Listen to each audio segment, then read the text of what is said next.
ક્યાંક કરોડોના ગણપતિ તો ક્યાંક ગણેશજીની શાહી સવારી તો ક્યાંક ગણપતિ દાદાને ગાર્ડ ઓફ ઓનર અપાયું। વડોદરાના લક્ષ્મી વિલાસ પેલેસના ગણેશજીની શાહી સવારી નીકળી। દાંડિયા બજાર સુધી પાલખીમાં ગણેશજીને લઈ જવાયા। બેન્ડ બાજા સાથે વાજતે ગાજતે ગણેશજીની પધરામણી કરવામાં આવી। ત્યારબાદ પેલેસના દરબાર હોલમાં ગણેશજીની સ્થાપના કરાઈ। સતત 85 વર્ષથી પેલેસમાં ગણેશ સ્થાપનાની પરંપરા જાળવી રખાઈ છે। માટીના ગણેશજીની મૂર્તિ 36 ઇંચ ઊંચી અને 90 કિલો વજનની છે।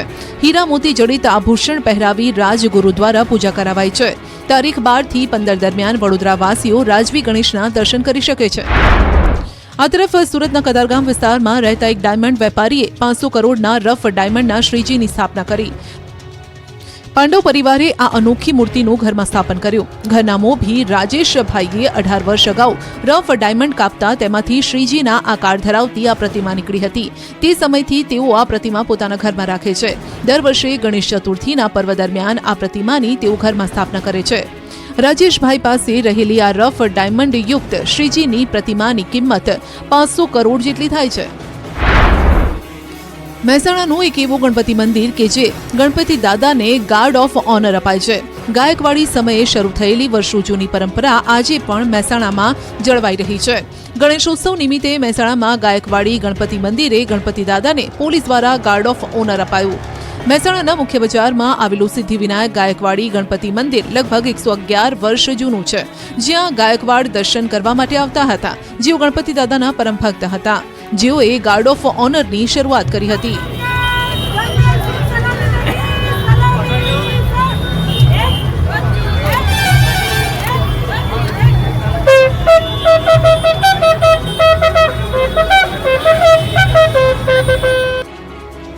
સુરતમાં 100% ઇકો ફ્રેન્ડલી ગણેશજીની મૂર્તિની સ્થાપના થઈ। વૃક્ષોની છાલમાંથી બનાવ્યા ગજાનન। ભારતમાં વૃક્ષ વાવવા માટે અને વૃક્ષનું જતન કરવા માટે અનેક મુહિમ ઉઠાવવામાં આવી રહી છે। ત્યારે આ વખતે સુરતમાં ગણપતિ સ્થાપનામાં પણ વૃક્ષ બચાવવાની મુહિમ જોવા મળી। સુરતના લાલ દરવાજા વિસ્તારના એક દંત યુવક મંડળ દ્વારા વેસ્ટેજ વૃક્ષના છાલમાંથી ગણપતિની મૂર્તિ બનાવવામાં આવી છે। વૃક્ષની છાલમાંથી મૂર્તિ બનાવવા માટે મૂર્તિકારોને 45 દિવસ જેટલો સમય લાગ્યો હતો। આ મૂર્તિની ઊંચાઈ 11 ફૂટ છે, જેની અંદર 200 કિલો ઘાસ અને 300 કિલો માટી સાથે 70 થી 80 જેટલી લાકડાની છાલોથી આ મૂર્તિ તૈયાર કરવામાં આવી છે।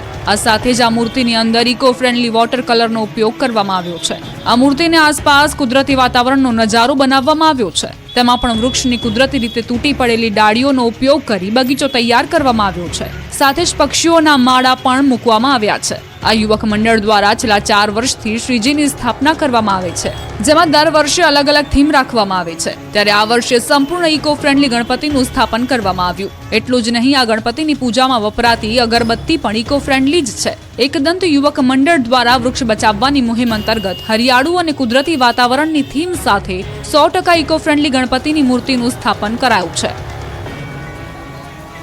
અમદાવાદમાં માટીના ગણેશનું આકર્ષણ, ત્રીજી પેઢીના કારીગરોએ બનાવી અદ્ભુત મૂર્તિઓ। રાજ્યમાં ગણેશ ઉત્સવની ધામધૂમથી ઉજવણી શરૂ થઈ ગઈ છે। ત્યારે અમદાવાદમાં રહેતો એક પરિવાર 3 પેઢીઓથી ઇકો ફ્રેન્ડલી મૂર્તિઓ બનાવી રહ્યો છે। વિજયભાઈ નાયક ત્રીજી પેઢીના કારીગર છે, જે માટીમાંથી ભગવાન ગણેશની મૂર્તિઓ બનાવે છે। આ તમામ માટીની મૂર્તિ બનાવવા માટે અંદાજે 3 થી 15 દિવસનો સમય લાગતો હોય છે। ગણેશની મૂર્તિ બનાવવા માટે થઈને દરિયાકાંઠે રહેલી ખાંડમાં 100 થી 150 ફૂટ ઊંડાણમાંથી નીકળતી જે માટી હોય છે, તેને ગ્રાઉન્ડ કરીને મૂર્તિના નિર્માણમાં ઉપયોગમાં લેવામાં આવતો હોય છે અને તેને પાણીમાં મિશ્ર કરીને ત્યારબાદ તેનો ઉપયોગ ગણપતિની મૂર્તિ બનાવવામાં થાય છે। ગણપતિની મૂર્તિ બનાવવા માટે સૌથી અઘરું કામ તેને ખૂબ જ ઝીણું નકશીકામ હોય છે, જેને ખૂબ જ બારીકાઈપૂર્વક અને પૂરા ખંતથી ગણેશજીની પ્રતિમાઓને કંડારવામાં આવે છે। તેમની મૂર્તિઓ પ્લાસ્ટર ઓફ પેરિસથી બનેલી મૂર્તિઓ કરતાં પણ વધુ ટકાઉ હોય છે। આ માટીની મૂર્તિઓ પાણીમાં વિસર્જન કરવાથી તેમાં ભળી જાય છે, જેથી પાણીમાં દૂષિત થવાનો કે કોઈ પણ પ્રકારની બીમારી ફેલાવવાનો પણ ડર નથી રહેતો। ઇકો ફ્રેન્ડલી ગણપતિ માટીમાંથી જે મૂર્તિઓ બનાવવામાં આવતી હોય છે, તેની ખાસ વિશેષતા અને ફાયદાઓ હોય છે કે માટીની મૂર્તિઓ પર્યાવરણને નુકસાનથી બચાવે છે। આ વર્ષે વિજયભાઈ અને તેમની ટીમે 12 ફૂટની વિશાળ ગણેશજીની મૂર્તિ બનાવી છે। તેને બનાવવામાં લગભગ 20 દિવસનો સમય લાગ્યો હતો। ત્યારે ઇકો ફ્રેન્ડલી અભિયાન હવે વેગવાન બન્યું છે, સાથે જ સ્થાનિક કારીગરોને પણ પ્રોત્સાહન મળી રહ્યું છે। ગણેશ ચતુર્થીના દિવસે મંદિરોમાં ઉમટી ભક્તોની ભીડ। જામનગરના સપડામાં પૌરાણિક મંદિરે શ્રદ્ધાળુ ઉમટ્યા।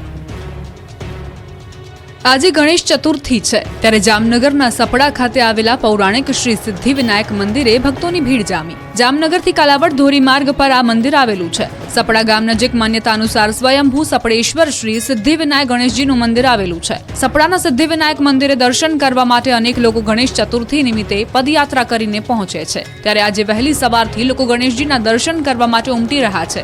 સવારથી જ વિવિધ ધાર્મિક કાર્યક્રમમાં મોટી સંખ્યામાં ભક્તો જોડાયા હતા. મહત્વનું છે કે આ ગણેશ મંદિર પૌરાણિક છે અને માન્યતા અનુસાર સપડેશ્વર શ્રી સિદ્ધિવિનાયક ગણેશજી સ્વયંભૂ બિરાજમાન છે, જેથી ગણેશ ચતુર્થીના દિવસે અહીં મોટી સંખ્યામાં શ્રદ્ધાળુઓ પદયાત્રા કરીને આવે છે.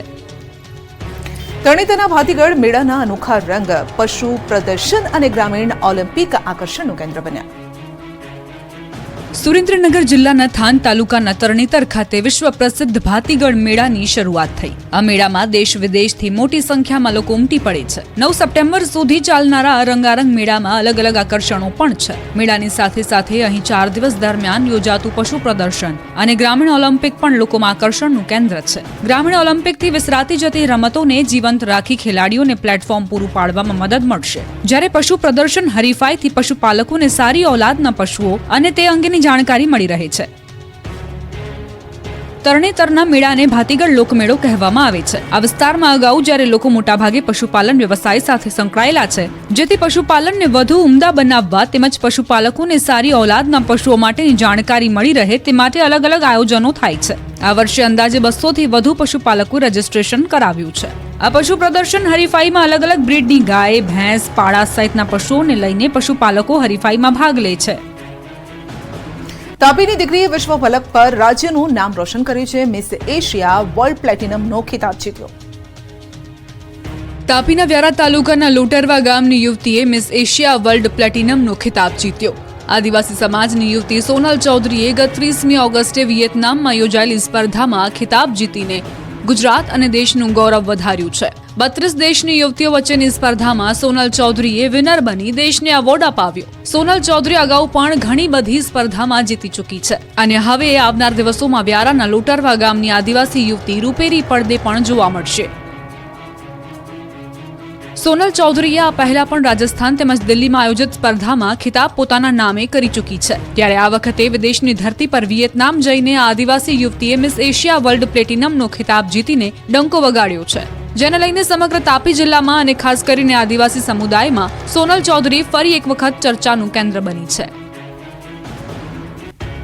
કહેવાય છે કે શિક્ષણ જ એકમાત્ર માધ્યમ છે જે પરિવારને પ્રગતિના પંથે લઈ જઈ શકે છે અને ગુજરાતના અમરેલીના એક એવા અનોખા શિક્ષક જે પોતાના સંગીત દ્વારા લોકોને શિક્ષણ તરફ પ્રેરિત કરવાનું કામ કરે છે. આ અનોખા શિક્ષક છે ચંદ્રેશ કુમાર, જેઓ 20 અલગ અલગ ભાષાઓમાં તેમના ગીતો દ્વારા બાળકોથી લઈ વડીલોને શિક્ષણ વિશે જાગૃત કરે છે.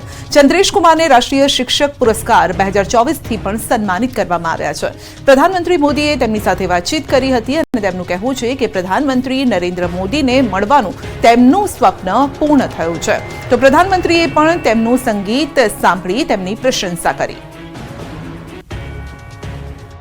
बहुत ही प्रेरक मुलाकात माननीय प्रधानमंत्री जी के साथ हमारी इंस्पिरेशनल मुलाकात रही है. मेरे लिए तो मेरे जीवन का एक बहुत ही सौभाग्य कल रहा है और माननीय प्रधानमंत्री जी से मुलाकात करते वक्त मेरा जो इनोवेटिव जो प्रैक्टिसेस है, इनोवेटिव एक्टिविटीज़ है, वो जो मुझे शेयर करने का मौका मिला, ये मेरे लिए सौभाग्य की बात है. एक शिक्षक की भूमिका राष्ट्र के निर्माण में बहुत ही बहुमूल्य स्थान है, क्योंकि हम जानते हैं किसी भी राष्ट्र का स्तर उसके शिक्षक के स्तर से ऊंचा नहीं हो सकता और किसी भी राष्ट्र के स्तर के निर्माण में एक शिक्षक के रूप में जितना भी मैं योगदान दे सकता हूँ, मेरा 100%